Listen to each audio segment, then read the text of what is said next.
By the end of 1914, both sides realized the war would not be over by Christmas. Instead of sweeping victories, the armies found themselves locked in a deadly stalemate. Across northern France and Belgium, soldiers dug hundreds of miles of trenches that stretched from the English Channel to the Swiss border. These trenches became the defining symbol of World War I.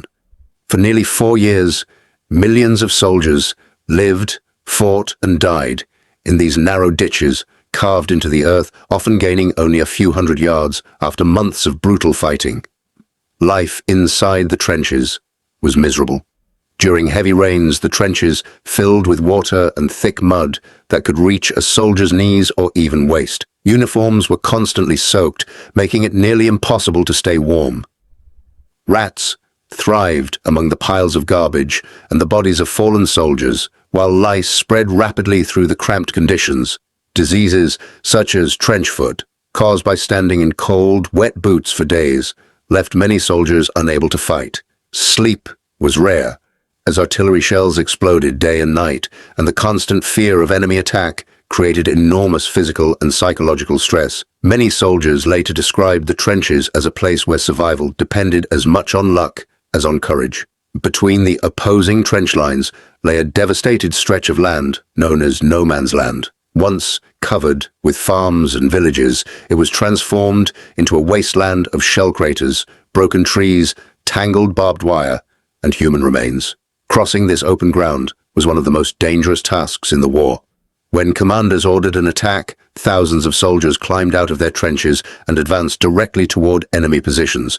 Machine guns, capable of firing hundreds of rounds per minute, cut down entire waves of advancing troops before they could reach the opposing lines. Even when attackers succeeded in capturing enemy trenches, they often suffered such heavy losses that holding the newly gained ground became nearly impossible. World War I introduced terrifying new technologies that changed warfare forever.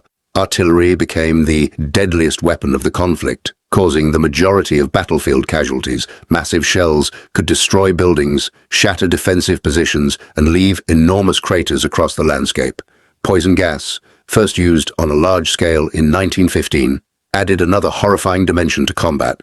Chlorine gas burned the lungs, while mustard gas caused severe chemical burns and blindness. Soldiers quickly learned to carry gas masks at all times, but fear remained constant because even a small mistake could prove fatal. Tanks, airplanes, flamethrowers, and submarines also made their battlefield debut during the war, marking the beginning of modern industrial warfare.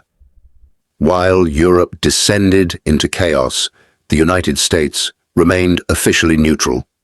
President Woodrow Wilson believed America should avoid becoming involved in what many citizens viewed as a European conflict. The United States was home to millions of immigrants whose families had ties to Germany, Britain, Ireland, Italy, and Eastern Europe, making public opinion deeply divided. Many Americans believed the Atlantic Ocean provided natural protection and argued that the nation should focus on its own prosperity rather than foreign wars. At the same time, American businesses continued trading with allied nations, supplying food, weapons, and industrial goods that became increasingly important as the conflict dragged on. America's neutral position became more difficult to maintain as German submarines, known as U-boats, intensified their attacks on ships crossing the Atlantic Ocean. Germany believed unrestricted submarine warfare would prevent Britain from receiving vital supplies and force the Allies to surrender. However, this strategy also endangered neutral ships, including those carrying American passengers. On May 7, 1915, the British passenger liner RMS Lusitania was torpedoed by a German submarine off the coast of Ireland. Nearly 1,200 people lost their lives, including 128 Americans. Although Germany argued that the ship was transporting military supplies, news of the sinking shocked the American public and significantly increased anti-German sentiment across the country. The final turning point came in early 1917 with the discovery of the Zimmermann telegram. In this secret message, German Foreign Minister Arthur Zimmermann proposed a military alliance with Mexico. Germany promised that if the United States entered the war and Mexico attacked America, Germany would support Mexico in recovering territories it had lost during the 19th century, including Texas, New Mexico, and Arizona. British intelligence intercepted the telegram and shared it with the United States. When its contents were published, many Americans who had favored neutrality now viewed Germany as a direct threat to national security. When the United States entered World War I in April 1917, many Americans expected an immediate impact on the battlefield. In reality, building a modern fighting force took time. The US Army was relatively small compared to the massive European armies that had been fighting for nearly 3 years. Millions of young Americans registered for military service, while thousands volunteered to serve their country. They underwent months of training before crossing the Atlantic Ocean to join the conflict. These troops became known as the American Expeditionary Forces, or AEF, under the command of General John J. Pershing. Pershing believed American soldiers should fight together as an independent force rather than being absorbed into British and French units. His determination preserved America's military identity while strengthening the Allied coalition.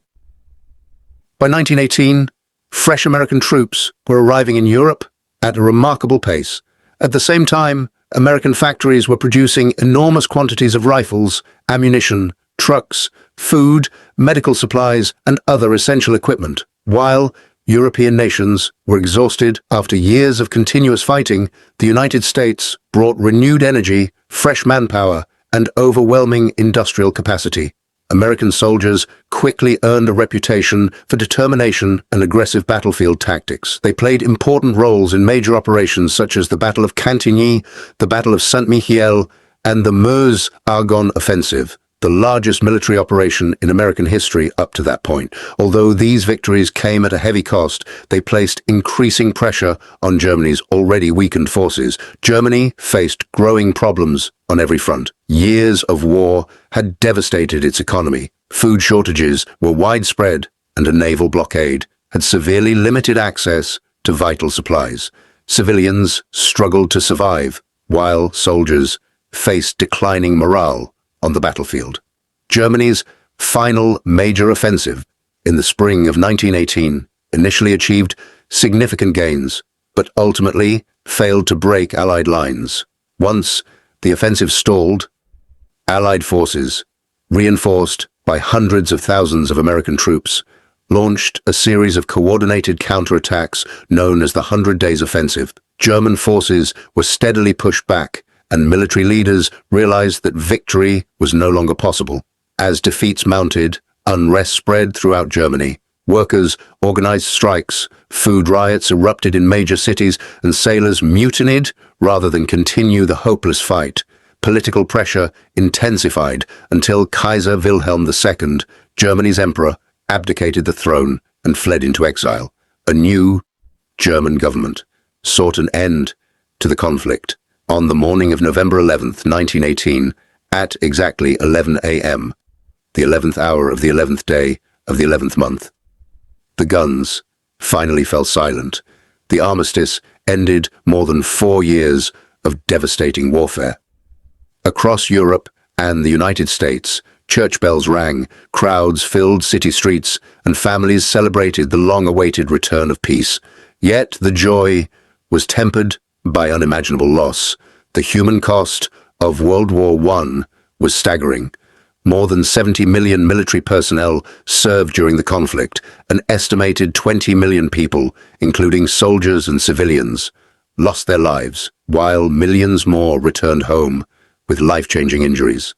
Entire towns and villages had been reduced to rubble. Vast areas of farmland were destroyed, and countless families were left grieving loved ones who would never return. The emotional scars were just as profound. Many veterans suffered from what was then called shell shock, now recognized as post-traumatic stress disorder, a condition that would influence military medicine for generations. Although the fighting had ended, the peace that followed proved fragile. In 1919, world leaders gathered in Paris to negotiate the Treaty of Versailles. The treaty placed primary responsibility for the war on Germany, required the country to pay massive financial reparations, reduced its military, and forced it to surrender territory. While many Allied leaders believed these measures would prevent another war, others warned that the harsh terms could create resentment and political instability. History would prove those concerns justified. Economic hardship, national humiliation, and political extremism in Germany helped create conditions that eventually allowed Adolf Hitler and the Nazi Party to rise to power, leading directly to World War II just 2 decades later. For the United States, World War I marked a turning point in national history. Before the conflict, America had often preferred to remain isolated from European affairs. After the war, however, the nation's economic strength, industrial capacity, and military influence had become impossible to ignore. The United States emerged as one of the world's leading powers.